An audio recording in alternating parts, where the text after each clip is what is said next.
Hello class 11th सभी को नमस्कार। तो हमारा जो चैप्टर चल रहा था breathing and exchange of gases, तो उसमें हमने बहुत सारे पिछले लेक्चर में बात की थी कि कैसे किस प्रकार से ट्रांसपोर्ट होता है कार्बन डाइऑक्साइड का। उससे पिछले लेक्चर में हमने बात की थी ऑक्सीजन के ट्रांसपोर्टेशन के बारे में। ठीक है, तो आज इसमें हम जैसे कि थोड़ा इसमें पोर्शन रह गया था आपके कार्बन डाइऑक्साइड के ट्रांसपोर्टेशन में, तो वो हम यहाँ पर जैसे कि पढ़ेंगे आज इसमें क्या क्या चीज़ें होती हैं। तो इसमें हमने क्लोराइड शिफ्ट के बारे में बात की थी पिछले लेक्चर में। तो एक्चुअल में क्लोराइड शिफ्ट क्या था? क्लोराइड शिफ्ट यही था कि जो प्लाज्मा में क्लोरीन होती है, क्लोरीन जो आयन होते हैं वो रिप्लेस हो जाते हैं किसके द्वारा? जो आरबीसी में हाइड्रोजन कार्बोनेट जो बाइकार्बोनेट बनते हैं उनके द्वारा। मतलब एक तरह से ये होता है कि बाइकार्बोनेट जो हैं वो प्लाज्मा में आ जाते हैं और क्लोराइड आयन जो हैं वो आरबीसी में चले जाते हैं। और ऐसा क्यों होता है? ऐसा इसलिए होता है ताकि यदि कार्बोनेट आयन वहाँ पर रहेंगे, कार्बोनेट आयन वहाँ पर रहेंगे तो वो हाइड्रोजन के साथ मिलके वापस जो हीमोग्लोबिन के पास जो हाइड्रोजन है उसके साथ मिलके वापस कार्बोनिक एसिड बनाएंगे और एसिडिक एनवायरनमेंट होने की वजह से आरबीसी को नुकसान होगा, हार्म होगा, वो हार्मफुल होगी। ठीक है,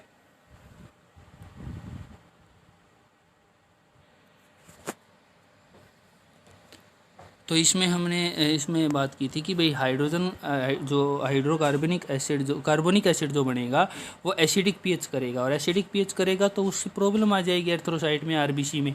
ठीक है, तो इसमें हम इसको बोलते हैं क्लोराइड शिफ्ट। ठीक है, most of the HCO3 carbonic sorry hydro bicarbonate ion so formed in the erythrocyte में फॉर्म हो गए वो। ठीक है, वो तो हमने देखा था अभी किस प्रकार से बने थे। शिफ्ट आउट थ्रो ए ट्रांसपोर्टर, मतलब एक ट्रांसपोर्टर के थ्रू जो है वो बाहर चले जाएंगे प्लाज्मा में। This is an antiport. Actual में एंटीपोर्ट क्या होता है? एंटीपोर्ट का मतलब बेटा ये होता है कि एक जो प्लाज्मा मेम्ब्रेन है, जो प्लाज्मा मेम्ब्रेन होती है सेल में, उसमें एक तो बाहर की तरफ से कोई आयन आ रहा है और एक अंदर की तरफ से बाहर जा रहा है, तो अपोजिट हो गया ना दोनों। मतलब एक बाहर से अंदर आ रहा है और एक अंदर से बाहर जा रहा है, तो इस सिस्टम को बोलते हैं एंटीपोर्ट। एक तो होता है फिर सिम्पोर्ट। सिम्पोर्ट क्या होता है? सिम्पोर्ट में यह होता है कि जैसे आउटसाइड से दो आयन इकट्ठे, दो आयन या दो तीन आयन जो हैं इकट्ठे अंदर की तरफ जा रहे हैं, एक ही डायरेक्शन में जा रहे हैं, वो बाहर से अंदर की तरफ या फिर अंदर से बाहर की तरफ जा रहे हैं, एक ही डायरेक्शन में जा रहे हैं, उसको बोलते हैं symport.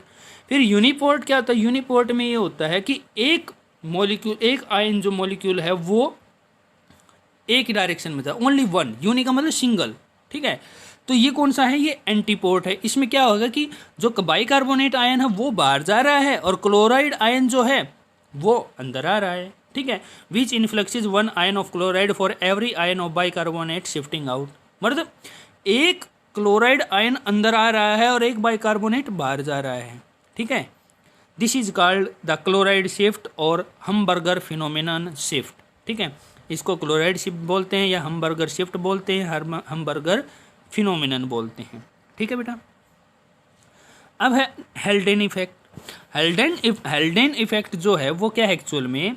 Binding of oxygen to haemoglobin reduce haemoglobin carbon dioxide affinity. देखो बेटा, एक बात क्लियरली सुन लो। देखो, हमें पता है कि जब आरबीसी ऑक्सीजन लेके गई थी टिश्यू के पास, किसके पास? टिश्यू के पास। वहाँ पर क्या हुआ? कोई वहाँ पर कार्बन डाइऑक्साइड की जो है एक्चुअल में कंसंट्रेशन ज़्यादा थी और उससे वहाँ पर पीएच हो गया एसिडिक पीएच। जब एसिडिक पीएच हो गया, वहाँ पर पार्शियल प्रेशर कार्बन डाइऑक्साइड का ज़्यादा था, पार्शियल प्रेशर कार्बन डाइऑक्साइड का ज़्यादा होने की वजह से एसिडिक पीएच हो गया। एसिडिक पीएच होने की वजह से वो क्या हुआ कि ऑक्सीजन की जो एफिनिटी हीमोग्लोबिन के साथ थी वो क्या हो गई? रिड्यूस हो गई। ठीक है, और रिड्यूस हो गई वो ऑक्सीजन की हीमोग्लोबिन के साथ एफिनिटी या डिसोसिएशन हो गया और ऑक्सीजन कहाँ चली गई? अंदर चली गई, क्योंकि ऑक्सीजन की तो वहाँ कमी थी, कार्बन डाइऑक्साइड की कंसेंट्रेशन ज़्यादा थी।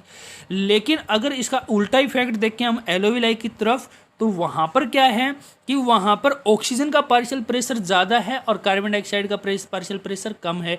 इस वजह से क्या होगा कि ऑक्सीजन, हीमोग्लोबिन ने कह दिया कि भाई कार्बन डाइऑक्साइड हम तुम्हें छोड़ के जा रहे हैं और अब हम ऑक्सीजन को करें, क्योंकि ऑक्सीजन के साथ हीमोग्लोबिन की एफिनिटी ज़्यादा होती है। ठीक है, तो एल्डेन इफेक्ट का मतलब क्या हुआ? आयोडीन इफेक्ट का मतलब ये हुआ कि बाइंडिंग ऑफ ऑक्सीजन जो हीमोग्लोबिन के साथ है वो रिड्यूस कर देती है किसकी एफिनिटी, किसकी किसकी मतलब एफिनिटी रिड्यूस करेगी, जो हीमोग्लोबिन CO2 से जुड़ा हुआ है। और ये इफेक्ट कहाँ पर होता है, ये इफेक्ट होता है एलोविलाई वाली साइट पे। और जो बोर इफेक्ट हमने देखा था, बोर इफेक्ट इसका अपोजिट था। बोर इफेक्ट कहाँ होता है, बोर इफेक्ट होता है कहाँ पर, टिश्यू वाली साइट पे। ठीक है, क्लियर है। देखो, binding of oxygen to haemoglobin reduce haemoglobin carbon dioxide affinity, deoxygenation of the blood increase its ability to carry carbon dioxide. जो डीऑक्सीजनेशन जो ब्लड है वो इंक्रीज करता है कि भाई कार्बन डाइऑक्साइड कैरी करे हीमोग्लोबिन। कन्वर्सली ऑक्सीजनेटेड ब्लड, जो ऑक्सीजनेटेड ब्लड है वो रिड्यूस करेगा क्या, कि कार्बन डाइऑक्साइड किससे न जुड़े, हीमोग्लोबिन से न जुड़े। ठीक है, देखो फिर बोर इफेक्ट ऑफ CO2 हमने देखा था कि जैसे ज़्यादा कार्बन डाइऑक्साइड कंबाइन होगी वाटर के साथ तो कार्बोनिक एसिड बनाएगी, कार्बोनिक एसिड बनाएंगे तो pH लो जाएगा, एसिडिक pH होगा, एसिडिक pH होगा तो क्या होगा, ऑक्सीजन हीमोग्लोबिन से डिसोशिएट हो जाएगी। ठीक है, ये देखिए बोर इफेक्ट और हाल्डेन इफेक्ट वही है। ठीक है, तो बोर इफेक्ट में क्या है कि ऑक्सीजन टिश्यू के अंदर जा रही है और कार्बन डाइऑक्साइड बाहर आ रही है। ठीक है, जबकि हाल्डेन इफेक्ट में क्या है कि कार्बन डाइऑक्साइड एलोविलाई के अंदर जा रही है और ऑक्सीजन हीमोग्लोबिन के साथ जुड़ रही है। उल्टा है, पूरा प्रोसेस उल्टा है दोनों का। बोर इफेक्ट हाल्डेन इफेक्ट का बिल्कुल अपोजिट होता है। ठीक है, देखिए यहाँ पे देख लें, ऑक्सीजन डिसोशिएट होगी कब, जब कार्बन डाइऑक्साइड का पार्शियल प्रेशर ज़्यादा होगा, और वो कहाँ पर होता है, टिश्यू में।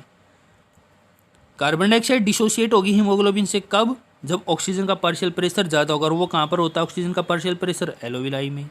ठीक है, केवल इतना ही है। Bohr effect, increase carbon dioxide and increase hydrogen ion. Carbon dioxide increase होगी और hydrogen ion increase causes more release of oxygen, ज़्यादा से ज़्यादा ऑक्सीजन रिलीज करेंगे फ्रॉम हीमोग्लोबिन, तो less affinity of oxygen with haemoglobin, it is known as Bohr effect. ठीक है, Haldane effect में क्या होगा, removing oxygen from haemoglobin increase the ability of reduce haemoglobin to pick up the CO2 and hydrogen ion, CO2 generated hydrogen ion, this effect is known as Haldane effect. इसको हम Haldane effect बोलेंगे। Oxygen remove from haemoglobin क्या करती है वो, increase the ability to reduce haemoglobin to pick up CO2 and hydrogen ion. उसकी जो ability है हीमोग्लोबिन की कार्बन डाइऑक्साइड को लेने की और हाइड्रोजन आयन की, तो वो रिड्यूस हो जाएगी। ठीक है, this is known as Haldane effect. इसको हम हाल्डेन इफेक्ट बोलते हैं।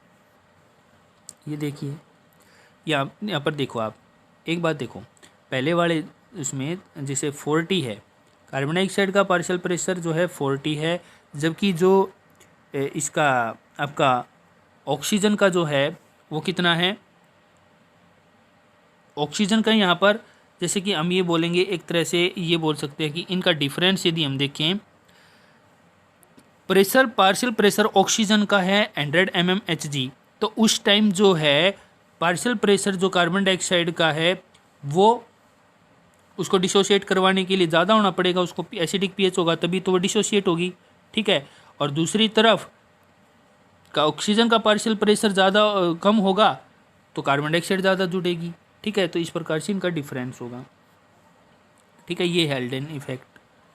Oxygen effect on CO2 transport in blood.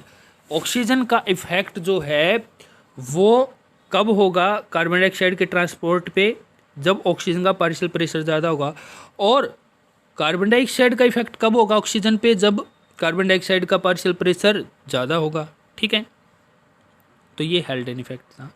तो आज के लेक्चर में आपका इतना ही, बाकी जो है आपके नेक्स्ट लेक्चर में हम पढ़ेंगे। आज के लिए इतना ही करें, इसको नोट करें, लिखें। ठीक है, thank you and have a nice day.